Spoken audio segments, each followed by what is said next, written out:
Shalom jemaat sekalian. Ya puji Tuhan kalau Tuhan sudah menghantar kita untuk masuk di bulan yang kedua. Dan pada pagi hari ini, di minggu yang pertama di bulan Februari, kita akan melanjutkan tentang pemberitaan firman Tuhan yang terkait dengan kehidupan dari keluarga Allah. Dan pada pagi hari ini kita akan membahas sebuah tema, yaitu keluarga Allah yang menyembah bersama di dalam kesetiaan, yang didasarkan dari Yosua pasal 24 ayat ke-14 sampai ke-24. Saya ingin mengundang kita untuk membacanya silih berganti. Mari kita buka Alkitab kita dari Yosua 24 di ayatnya ke-14. Saya akan bacakan ayat 14 sampai terakhir ke-24 bersama-sama bergantian. Yosua 24 ayat 14. Oleh sebab itu takutlah akan Tuhan dan beribadahlah kepadanya dengan tulus ikhlas dan setia. Jauhkanlah Allah yang kepadanya nenek moyangmu telah beribadah di seberang sungai Efrat dan di Mesir, dan beribadahlah kepada Tuhan.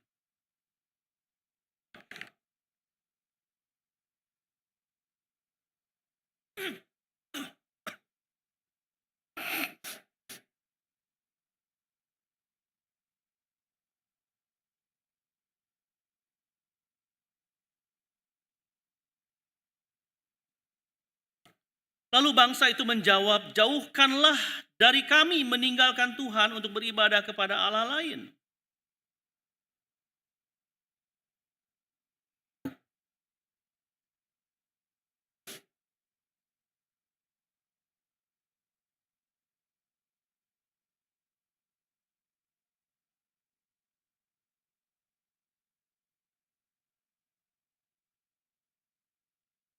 Tuhan mengusir semua bangsa dan orang Amori penduduk negeri ini dari depan kita.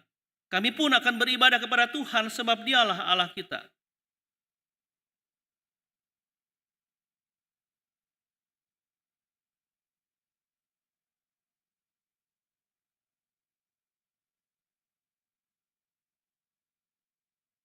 Jika kamu meninggalkan Tuhan dan beribadah kepada Allah asing, Ia akan berbalik melakukan yang jahat kepadamu dan menghabiskan kamu setelah Ia melakukan yang baik kepadamu.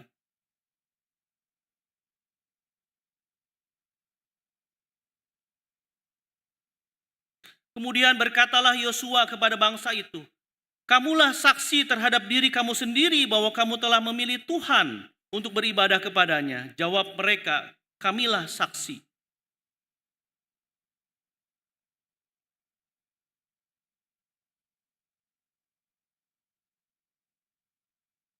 Lalu berkatalah bangsa itu kepada Yosua, kepada Tuhan Allah kita, kami akan beribadah dan firman-Nya akan kami penuhi.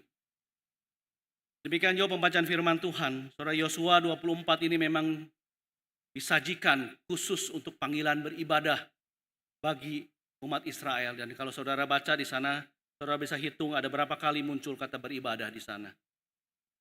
Saudara yang dikasihi Tuhan, apakah saudara mengenal seorang yang bernama Hotman Paris?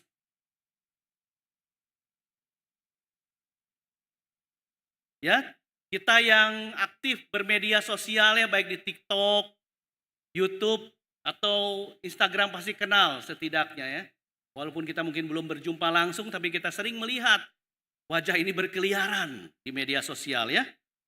Jadi Hotman Paris adalah seorang pengacara terkenal, sukses, dan sering muncul di media sosial. Namun selain prestasinya, ia juga dikenal sebagai tokoh yang kontroversial, unik. Gaya hidupnya yang kontroversial, ia suka merayu wanita cantik.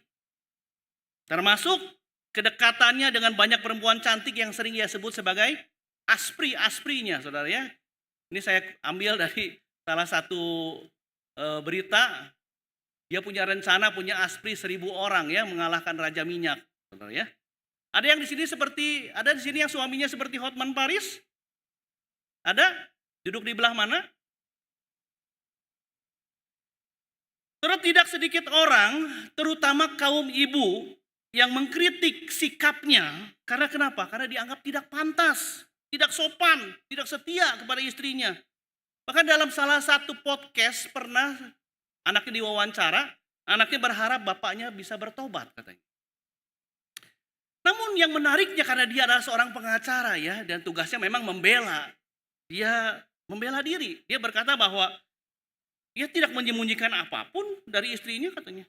Istrinya tahu kok aktivitasnya. Ia juga tidak meninggalkan istrinya secara hukum, artinya dia tidak menceraikannya, dia tidak berzina, dia tidak berselingkuh. Ia tetap menafkahi, bahkan dikatakan ia menempatkan seluruh aset miliknya, harta-hartanya itu atas nama istrinya. Jadi menurutnya secara legal ia tetap setia dan ia tidak pernah terbukti berzina.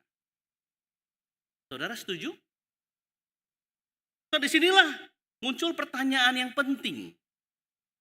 Apakah kesetiaan itu hanya diukur dari status hukum dan formalitas saja? Atau juga harus diukur dari sikap hati dan cara hidup kita? Bagaimana menurut Bapak Ibu? Apakah yang dilakukan Bapak Hotman ini sah-sah saja? Silahkan komen di bawah ini ya. Terus apa yang sesungguhnya terjadi hanya Bapak Hotman, istrinya Ani Marbun, dan Tuhan yang tahu. Tidak ada yang tahu. Tapi kenapa saya menceritakan hal ini, saudara? Kenapa?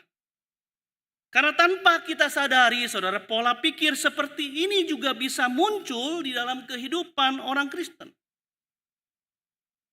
Banyak orang Kristen berkata, saya orang Kristen, saya ini tetap percaya kepada Tuhan, saya tetap ke gereja setiap minggu, saya tetap berdoa, saya melayani, saya memberikan persembahan.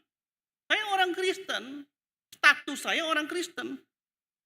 Namun dalam keputusan hidup sehari-hari, saat menentukan prioritas, saat mengejar keuntungan, saat mengejar rasa aman dan rasa kenyamanan, atau saat mengejar pengakuan, seringkali atau ada kalanya Tuhan tidak jadi pusat. Tuhan tidak menjadi satu-satunya yang dia ajak konsultasi. Jadi secara identitas kita tetap Kristen, kita masih rajin ke gereja, kita tidak lupa ke gereja setiap hari Minggu. Tetapi secara praktik hidup hati kita sering terbagi. Tuhan Yesus memang tidak ditinggalkan. KTP tetap Kristen. Kita tetap mengakui Yesus adalah Tuhan dan Juru Selamat. Tetapi yang menjadi problem seringkali bukan menjadi satu-satunya yang ditaati. Iman tidak ditinggalkan, tetapi juga tidak sepenuhnya memerintah hidup kita. Ada Allah-Allah lain yang kita tempatkan sebagai tempat konsultasi kita selain Tuhan.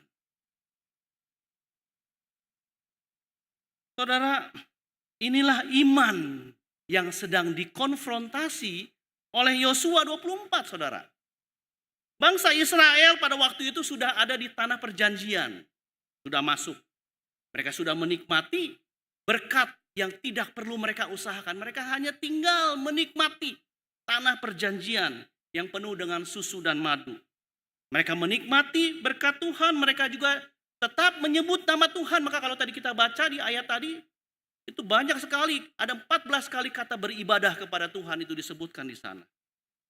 Namun di tengah kenyamanan, di tengah kemakmuran, di tengah keamanan, bangsa Israel hidup di tengah bangsa-bangsa yang memuja ilah-ilah asing.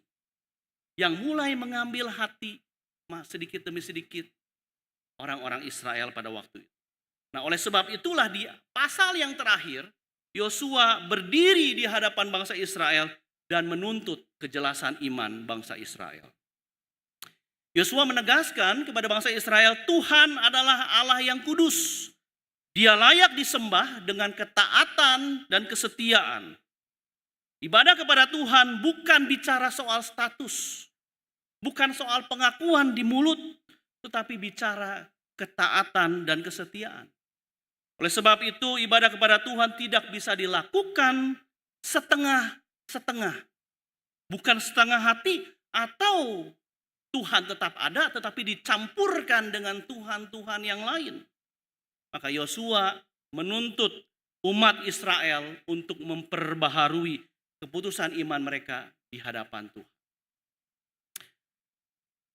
Yosua berkata, pertama-tama takut akan Tuhan harus dimiliki oleh orang percaya sebagai dasar ibadah. Yosua 24 adalah pidato perpisahan Yosua di akhir hidupnya. Dan kalau kita baca ayat 1 sampai 13, Yosua sedang menjelaskan kepada bangsa Israel tentang bagaimana Allah berkarya menyelamatkan dan memberkati bangsa Israel. Allah membebaskan Israel dari Mesir, Allah memelihara mereka di padang gurun, Allah memberikan tanah yang tidak mereka usahakan untuk mereka nikmati. Dan dengan mengisahkan apa yang sudah dilakukan Allah kepada bangsa Israel, Yosua sedang mengingatkan mereka. Responlah anugerah Allah dengan menyembah, beribadah hanya kepada Allah.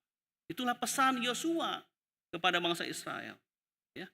Dan ayat 14 ditegaskan, oleh sebab itu takutlah akan Tuhan dan beribadahlah kepadanya dengan tulus ikhlas dan setia. Saudara, kata takut di ayat ini bukanlah bicara ketakutan karena Allah yang disembah itu Allah yang mengerikan sehingga orang Kristen harus takut karena begitu mengerikannya Allah. Bukan, saudara. Bukan seperti itulah pengertian takut akan Tuhan di sini. Kata takut akan Tuhan di sini berbicara tentang sikap hormat, tunduk, taat. Jadi panggilan takut akan Tuhan adalah panggilan untuk hidup menyadari apa yang Allah sudah lakukan di dalam hidup saya dan bagaimana saya harus meresponnya, yaitu dengan tunduk, taat, hormat. Jadi sebuah sikap hormat yang dipenuhi dengan ucapan syukur karena Allah telah berkarya di dalam hidup kita. Itulah pengertian kita harus takut akan Tuhan. Takut akan Tuhan yang dipenuhi ucapan syukur. Kalau bukan Tuhan, bagaimana saya bisa ada saat ini? Kalau bukan Yesus yang menyelamatkan saya, bagaimana mungkin saya bisa mengenal Tuhan? Maka betapa kita harus hidup coram Deo, hidup seperti seakan-akan Tuhan ada di hadapan kita. Nah, saudara, himbauan Yosua ini sangat penting. Kenapa? Karena bangsa Israel pada waktu itu memang sudah hidupnya sudah makmur. Mereka sudah aman, sudah nyaman, begitu saja diberikan kenyamanan oleh Tuhan. Tanpa perlu diusahakan. Tetapi problemnya mereka hidup di lingkungan penyembahan berhala. Yosua sadar bahwa kemakmuran seringkali, kenyamanan itu seringkali berbahaya daripada penderitaan. Karena di saat itulah umat Allah cenderung melupakan Tuhan. Dan ini sangat lazim sekali. Banyak orang yang menderita kemudian dia bisa datang berteriak kepada Tuhan. Tapi ketika ada seorang nyaman, dia melupakan. Jadi Yosua menantang bangsa Israel, kalau mereka sungguh-sungguh mempunyai rasa takut akan Tuhan dan memang tulus menyembah Tuhan, maka mereka harus meninggalkan atau menjauhkan berhala-berhala yang ada di rumah mereka. Ya, jauhkanlah yang kepadanya nenek moyangmu telah beribadah di seberang sungai Efrat dan di Mesir, dan beribadahlah kepada Tuhan. Nah, saudara, ternyata selama bangsa Israel ada di tanah perjanjian, berhala itu masih ada di tengah kehidupan mereka. Mereka secara bibir dan mulut mereka melakukan ritual penyembahan kepada Tuhan, beribadah secara rutin kepada Tuhan. Tapi di sisi lain hati mereka juga terpaut kepada ilah lain yang mereka sembah. Jadi mereka memperlakukan ibadah yang mereka kerjakan, yaitu formalitas saja. Yang penting saya sudah memberikan persembahan, datang kepada Tuhan, berdoa kepada Tuhan. Tetapi di bagian lain ketika mereka ada kebutuhan-kebutuhan yang lain, mereka tidak datang kepada Tuhan, tetapi mereka datang kepada ilah-ilah yang lain. Dengan kata lain, Tuhan Allah yang sudah menebus mereka, yang sudah menyelamatkan mereka, tidak menjadi satu-satunya penyembahan bangsa Israel. Oleh sebab itulah Yosua meneriakkan sebuah perintah supaya bangsa Israel menjauh dari berhala-berhala yang biasa disembah oleh nenek moyang mereka. Nah, saudara sekalian, apa yang dialami oleh umat Israel sebenarnya menjadi peringatan buat kita yang menjadi orang-orang Kristen masa kini. Acap kali meskipun kita sudah hidup di dalam anugerah, kita bisa kenal Yesus. Kita bisa kenal yang namanya keselamatan. Kita bisa kenal bagaimana caranya hidup berkenan kepada Tuhan. Kita juga rentan terjatuh menduakan Tuhan dengan menyembah berhala masa kini. Mungkin sebagai orang Kristen masa kini kita bisa berkata, kita tidak menyembah atau menaruh iman kita kepada patung sesembahan. Saya nggak pegang jimat, saya di rumah nggak ada patung yang saya sembah, nggak ada. Mungkin kita sebagai orang Kristen bisa berkata bahwa kita tidak menaruh iman kita kepada patung-patung sesembahan. Namun kita masih bisa terjatuh menyembah berhala-berhala yang lain. Nah, pertanyaannya apa itu berhala? Apa itu berhala-berhala masa kini? Terus secara umum orang memang memahami berhala itu sebagai patung yang disembah dan objek kebergantungan kita atas keinginan dan harapan kita kepadanya. Terus kenapa orang sampai rela simpen jimat di kantongnya atau ada satu patung yang disembahnya? Tujuannya apa? Supaya kalau saya minta kepada Tuhan tidak dijawab, setidaknya ini bisa menjawab. Jadi kita menggantungkan harapan kepada objek yang kita sembah. Itulah berhala dalam pengertian secara tradisional. Betul, secara tradisional pengertian berhala adalah patung sesembahan. Namun berhala itu bukan sekedar patung, saudara. Berhala itu jauh lebih dalam dari itu. Seorang reformator bernama Martin Luther berkata, berhala adalah apapun yang melekat, apapun yang diandalkan oleh hatimu, itulah Tuhanmu, itulah berhalamu. Jadi berhala itu apapun, bukan cuma patung. Kemudian salah seorang pendeta Kristen yang sudah meninggal bernama Timothy Keller juga berkata bahwa berhala itu adalah segala sesuatu yang lebih penting bagimu daripada Tuhan, segala sesuatu yang bisa menyerap hati dan pikiran, imajinasi lebih dari Tuhan, segala sesuatu yang kamu cari untuk memberimu apa yang hanya bisa diberikan oleh Tuhan. Jadi kata kuncinya di sini yang diulang-ulang apa, saudara? Segala sesuatu itu bisa punya potensi jadi berhala kalau kita tempatkan lebih dari Tuhan. Jadi inilah kata yang diulang-ulang oleh Timothy Keller. Segala sesuatu itu bisa jadi idol. Ketenaran, popularitas, kesuksesan, harta, keluarga, semuanya punya potensi menjadi berhala. Jadi menurut Timothy Keller, berhala itu bisa apa saja. Tidak harus selalu berbentuk patung dan tidak harus selalu buruk rupanya. Berhala itu bisa baik. Bisa dalam bentuk yang baik. Jadi dengan kata lain, berhala itu bentuk luarnya bisa baik dan penyembahan berhala bisa terjadi sewaktu kita menggunakan hal-hal yang baik menjadi lebih utama daripada Tuhan. Jadi tidak harus selalu berhala itu punya konotasi yang buruk. Konotasinya bisa baik, tampilannya bisa baik, tetapi tetap mengandung keburukan ketika kita gunakan atau kita sanjung, kita sembah secara tidak sadar melebihi Tuhan. Bahkan menurut salah seorang peneliti Alkitab bernama Richard Case, penyembahan berhala masa kini itu bisa dilakukan tanpa kita harus menyangkali keberadaan Tuhan dan atribut-atributnya. Kita masih bisa percaya Tuhan itu ada. Tuhan itu Tuhan itu adalah yang menciptakan langit dan bumi. Artinya apa? Artinya orang Kristen yang jatuh ke dalam dosa penyembahan berhala, di satu sisi dia masih bisa beribadah ke gereja. Dia masih bisa aktif melayani Tuhan. Tetapi di sisi yang lain dia juga menggantungkan seluruh pengharapannya kepada yang lain. Entah kepada manusia, entah kepada hartanya, entah kepada kepandaiannya, ataupun kepada hal-hal lain yang lebih penting yang mendominasi hidupnya, yang tidak disadari sebenarnya merupakan berhala. Jadi seseorang yang punya berhala dalam hatinya itu bisa tetap kelihatan baik. Dia bisa kelihatan saleh, bisa kelihatan beragama dan aktif melayani dan rohani. Namun sebenarnya tanpa disadari dia sudah meninggalkan Tuhan di dalam hatinya untuk yang lain. Jadi betapa mengerikan sekali saudara dosa penyembahan berhala ini.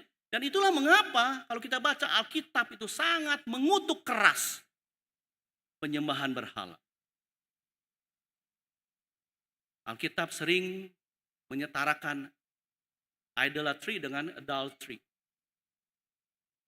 Penyembahan berhala itu sama dengan perzinahan secara rohani. Nah, inilah yang terjadi di dalam kehidupan iman bangsa Israel waktu itu. Secara ritual mereka begitu rajin beribadah. Maka kalau kita baca tadi ditantang, orang-orang Israel menjawab, kami jauhkanlah kami daripada tidak menyembah Tuhan. Jadi mereka bisa secara mulut bibir mengatakan dia akan menyembah Tuhan. Inilah yang terjadi dalam kehidupan iman bangsa Israel. Secara ritual mereka beribadah kepada Tuhan, tetapi hati mereka diberikan kepada ilah yang lain. Mereka tidak menjadikan Tuhan sebagai satu-satunya pusat penyembahan mereka. Mereka mencari kepuasan dari ilah-ilah lain. Saudara, problemnya, kalau berhala itu bisa apa saja, betapa kita harus sungguh-sungguh waspada terhadap apa yang mengelilingi kita dan terhadap apa yang ada di dalam hati kita. Nggak ada yang tahu, saudara. Karena kenapa? Karena bisa apa saja bisa jadi berhala kita. Apa saja yang ada dalam hati kita itu bisa tumbuh menjadi pusat penyembahan kita, saudara. Maka pertanyaannya adalah, bagaimana kita mendeteksi hati kita? Apakah kita sedang sungguh-sungguh menyembah Tuhan? Atau sebenarnya diam-diam menyembah yang lain selain Tuhan? Bagaimana kita cara mendeteksi? Timothy Keller menambahkan bahwa berhala atau ilah palsu adalah apa saja yang menurut kita begitu sentral, begitu penting bagi hidup kita, sehingga kalau sampai saudara kehilangan itu, hidup saudara itu seperti hilang. Hidup saudara seperti tidak berarti. Jadi apa yang paling mengendalikan saudara jauh melebihi Tuhan, itulah berhala. Jadi kalau kita punya sesuatu yang kita kejar, kemudian kita dapatkan, lalu itu hilang dan membuat kita seperti gak mau hidup lagi. Jangan-jangan yang hilang itu adalah berhala. Itu yang disampaikan oleh Timothy Keller. Jadi menurutnya berhala itu bisa apa saja. Bisa berupa keluarga, anak-anak. Bisa karir atau mencari kekayaan. Atau pencapaian atau pujian. Pujian yang diberikan terus-menerus kepada seseorang. Itu bisa jadi berhala. Karena tanpa pujian orang itu tidak bisa hidup. Atau menjaga citra diri dan status sosial. Berhala juga bisa berupa penerimaan diri dari komunitas. Kompetensi, keterampilan, rasa aman dan nyaman, kecantikan, bahkan kecerdasan kita itu bisa jadi berhala. Bahkan kesuksesan dalam pelayanan itu punya potensi menjadi berhala. Wih, Bapak tadi khotbahnya bagus. Wih, Bapak benar bagus khotbahnya. Itu lama-lama kalau itu diimani, saudara. Wih, gila ya, gue hebat ya. Kesuksesan kita bisa menjadi berhala. Bapak sangat baik sekali melayani jemaat. Bapak rajin sekali dan sebagainya. Pujian-pujian, kesuksesan-kesuksesan yang diterima secara cepat dan kemudian kita tidak bisa mengendalikan itu. Si jahat bisa mengubahnya untuk menjadi junjungan kita. Karena kalau kita tidak mendapatkannya, kita merasa tidak diterima. Itulah berhala. Jadi betapa berbahayanya berhala masa kini, saudara. Terus apa yang paling penting dalam hidup saudara? Apa yang kalau sampai saudara kehilangan, saudara seperti kehilangan segalanya. Ada orang yang mengejar kuasa dan kesuksesan sebagai hal yang paling penting bagi dirinya. Mungkin karena dari kecil orang tersebut mengalami sangat kekurangan dan terus dilecehkan, maka pada akhirnya dia ingin mencari yang paling terpenting, yaitu kesuksesan dan kuasa dan kekayaan. Ada orang yang mengejar uang dan kekayaan sebagai yang paling penting dalam hidupnya. Ada orang yang mengejar kepandaian dan popularitas sebagai yang paling penting dalam hidupnya. Karena dia mengalami insecure.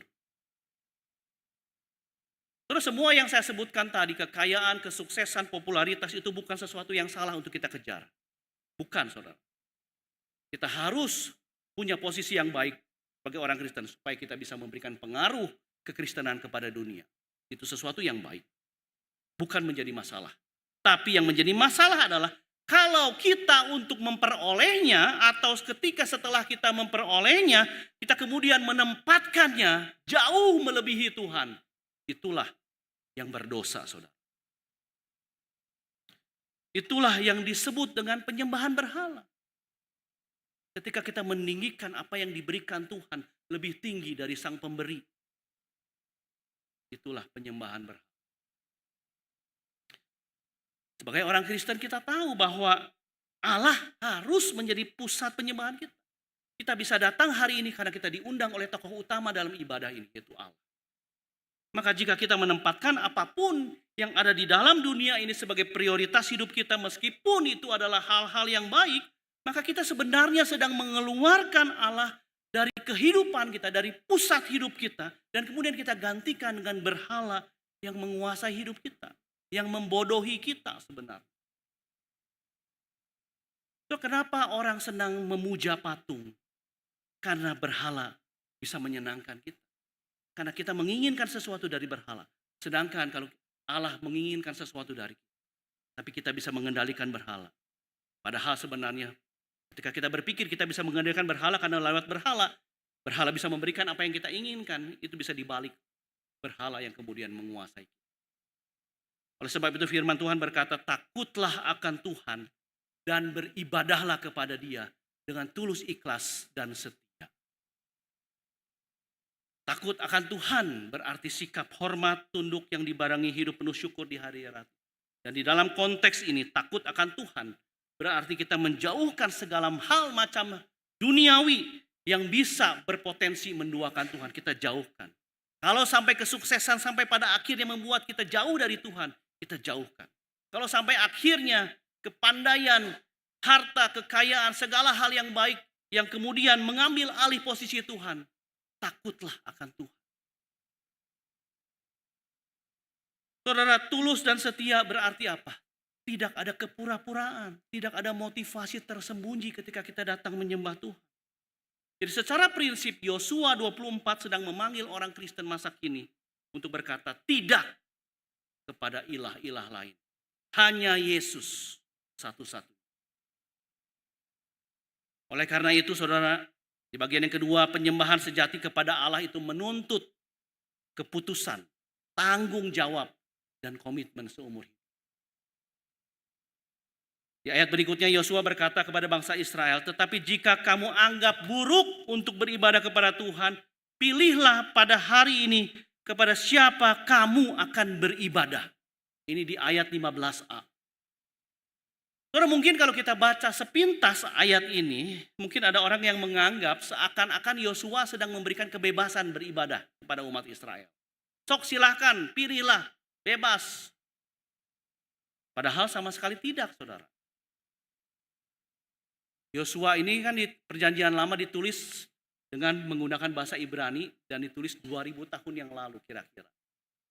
Jadi di dalam pengertian bahasa dan budaya Ibrani ini disebut sebagai retorika perjanjian. Jadi sebenarnya Yosua di akhir pasalnya sedang menyatakan perjanjian, mengkonfrontasi iman bangsa Israel di hadapan Tuhan. Jadi Yosua sedang mengkonfrontasi kesetiaan bangsa Israel. Ia memaksa bangsa Israel menghadapi realitas hati mereka. Kalau kamu benar-benar percaya kepada Tuhan, sembah Dia, jangan pura-pura.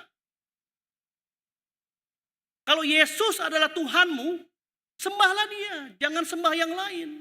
Seakan-akan seperti itulah Yosua sedang menantang iman bangsa Israel. Ia memaksa bangsa Israel menghadapi realitas hati mereka. Ia menolak sikap yang munafik dan menuntut keputusan yang jelas dan bertanggung jawab. Saudara, percaya kepada Tuhan bukan masalah perasaan. Oh, saya merasa saya percaya kepada Tuhan, tidak. Percaya kepada Tuhan itu menyangkut keputusan. Saya memutuskan saya mau percaya kepada Tuhan. Bukan masalah emosi, bukan masalah perasaan. Oleh sebab itu Yosua mengkonfrontasi iman bangsa Israel. Putuskan hari ini. Kalau kamu mau ikut Tuhan, ikut Tuhan. Kalau tidak, ya tidak. Jangan berdiri di tengah. Itulah yang dikatakan oleh Yosua. Yosua sedang mempertanyakan integritas bangsa Israel yang ia pimpin. Karena secara harafiah sebenarnya perkataan Yosua bunyinya seperti ini. Kalau diterjemahkan secara letterless. Yosua sedang berkata, jika kamu menganggap melayani Tuhan, Tuhan dalam huruf besar Yahweh, jika kamu menganggap melayani Tuhan itu sesuatu yang jahat, silakan sembahlah berhala-berhala nenek moyangmu. Tetapi jangan pura-pura kalau datang ke bait Allah atau datang ke kemah suci, kamu seperti beribadah. Jangan, udah. Jadi Yosua itu sedang mengkonfrontasi iman yang diputuskan oleh bangsa Israel. Yosua meminta kejujuran. Jadi sedang tidak memberi kebebasan sebenarnya. Yosua tidak sedang memberi kebebasan untuk menyembah siapa saja, tapi sedang memaksa bangsa Israel untuk jujur. Kalau Tuhan itu bukan Tuhan sepenuhmu, jangan berpura-pura beribadah kepadanya. Yosua menegaskan bahwa penyembahan kepada Tuhan itu tidak bisa dicampur dengan tradisi lama ataupun budaya-budaya masa kini yang sifatnya menduakan Tuhan. Yosua sedang menghancurkan sebuah ilusi bahwa seseorang itu tidak akan pernah bisa menikmati berkat Tuhan, tetapi memelihara ilah lain tidak bisa. Itu nggak mungkin terjadi. Di satu sisi kamu ikut Tuhan, tapi kamu ingin mendapatkan sesuatu dari ilah lain, itu nggak bisa. Kamu harus ambil keputusan kamu ada di mana. Itulah yang diperintahkan atau yang ditantang oleh Yosua. Jadi konfrontasi Yosua kepada bangsa Israel untuk tidak mendua hati juga ini sudah diutarakan oleh Tuhan Yesus di perjanjian baru. Tuhan Yesus berkata, tidak ada seorang pun dapat mengabdi kepada dua tuan, karena jika demikian ia akan membenci yang seorang dan mengasihi yang lain, atau ia akan setia kepada yang seorang dan tidak mengindahkan yang lain. Kamu tidak dapat mengabdi kepada dua tuan, kepada Allah dan kepada Mammon. Pilih salah satu. Yesus pun mengkonfrontasi iman bangsa Israel pada waktu itu. Dan apa yang dikatakan oleh Tuhan Yesus dikutip oleh seorang teolog bernama R.C. Sproul.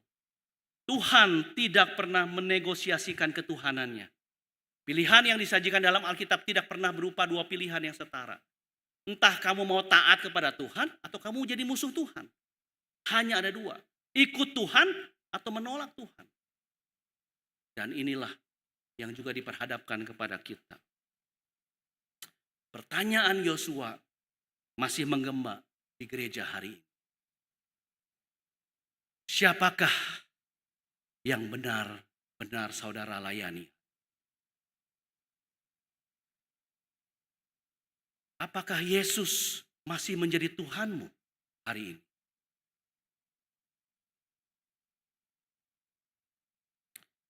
Saudara, menyembah dan melayani Tuhan itu membutuhkan keputusan. Membutuhkan tanggung jawab dan komitmen seumur hidup. Oleh sebab itu Tuhan Yesus pernah berkata kepada orang yang mau ikutnya, kalau kamu mau ikut aku dan pikul salib. Pikul salib bukan bicara perasaan, tapi bicara keputusan. Menyembah dan melayani Tuhan menuntut keputusan, tanggung jawab, komitmen seumur hidup. Dan firman Tuhan hari ini memanggil kita untuk komit kepada Tuhan. Seperti yang dikatakan oleh Yosua. Tetapi aku dan seisi rumahku, kami akan beribadah pada Tuhan. So inilah puncak teks atau pusat dari pidato Yosua. Yosua tidak menunggu apa yang dikatakan oleh mayoritas. Yosua tidak menyesuaikan dirinya dengan opini publik pada waktu itu. Ia berdiri sebagai pemimpin rohani yang tegas dan setia. Dan tantangan yang serupa juga ditujukan kepada kita hari ini. Khususnya kepada orang tua. Orang tua tidak pernah bisa menuntut anak-anak untuk setia beribadah kepada Tuhan. Kalau diri sendirinya lalai. Kesetiaan dalam ibadah itu selalu dimulai dengan integritas pribadi. Dan tidak hanya bersifat individual, saudara. Dalam konteks komunal, penyembahan itu bersifat komunal dan generasional. Sifatnya warisan. Yosua sadar bahwa rumah tangga itu adalah ladang pelayanan yang paling utama. Kesetiaan keluarga tidak bisa tercipta secara otomatis, tetapi harus dibangun dengan sengaja. Anak-anak itu harus dibangun dengan sengaja untuk boleh datang ke sekolah minggu. Bukan diberikan, kalau anaknya mau pergi, pergi. Kalau enggak. Kita sebagai orang tua harus mendorong anak-anak yang belum mengerti ini untuk diperkenalkan kepada Tuhan. Pernyataan Yosua yang berkata kami akan beribadah kepada Tuhan itu menunjukkan sebuah keputusan yang berkelanjutan. Bukan hanya hari ini saya ikut Tuhan, tapi saya mau ikut Tuhan sampai saya berjumpa dengan Tuhan. Yosua tahu bahwa kesetiaan ini akan diuji oleh kenyamanan hidup. Yosua sadar komitmen dia mengikut Tuhan akan diuji oleh tekanan dari lingkungan yang mungkin menolak dia. Akan diuji dengan gambaran godaan kompromi. Namun walau bagaimanapun kalau kita mengaku saya adalah pengikut Yesus, maka kita harus setia. Dan kesetiaan dalam ibadah kita kepada Tuhan berarti apa? Berarti kita tetap menyembah Tuhan meski hidup ini gak enak. Kita tetap setia taat kepada Tuhan meskipun hidup ini menyulitkan saya dan keluarga saya. Saya harus membawa keluarga saya tetap ikut. Kita harus tetap setia, kita harus tetap taat, dan kita harus tetap mengikut Tuhan. Setia, taat, meski dunia yang kita tinggali berbeda sekali dengan kita. Namun ingatlah saudara sekalian, kesetiaan kita hari ini akan menjadi warisan rohani bagi generasi yang berikut. Firman Tuhan bersaksi, Yosua tidak mengajak bangsa Israel mengenang masa lalu, tetapi menentukan masa depan iman mereka. Firman Tuhan hari ini menantang saudara. Apakah kita dan keluarga kita sungguh-sungguh memilih Tuhan Yesus sebagai Tuhan atas hidup kita? Apakah ibadah yang kita kerjakan kepada Tuhan itu mencerminkan ketaatan dan kesetiaan kita yang sejati kepada Tuhan? Apakah ketika kita datang hari Minggu ini beribadah kita sedang merayakan ketaatan yang sudah kita lakukan dari hari Senin sampai hari Sabtu? Apakah ketika saya mengucapkan syukur di hari Minggu ini, itu artinya kita sedang merayakan ucapan syukur yang kita kerjakan di hari Senin sampai Sabtu? Hanya saudara dan Tuhan dan Roh Kudus yang tinggal dalam diri saudara yang hari ini panggilan firman yang sama berlaku bagi kita. Tuhan memanggil setiap keluarga dan pribadi-pribadi yang hadir hari ini untuk mengambil keputusan, tanggung jawab, dan komitmen seperti Yosua. Tetapi aku dan seisi rumah kami akan beribadah pada Tuhan dari generasi ke generasi. Mari kita berdoa.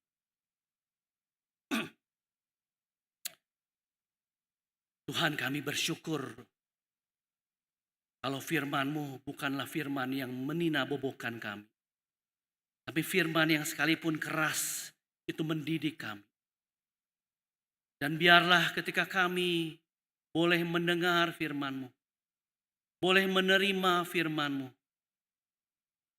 berikanlah kami sebuah kerendahan hati untuk mau dikelola oleh Roh Kudus yang tinggal dalam diri kami. Supaya kami berkeputusan, bertanggung jawab, berkomit untuk setia kepada Tuhan.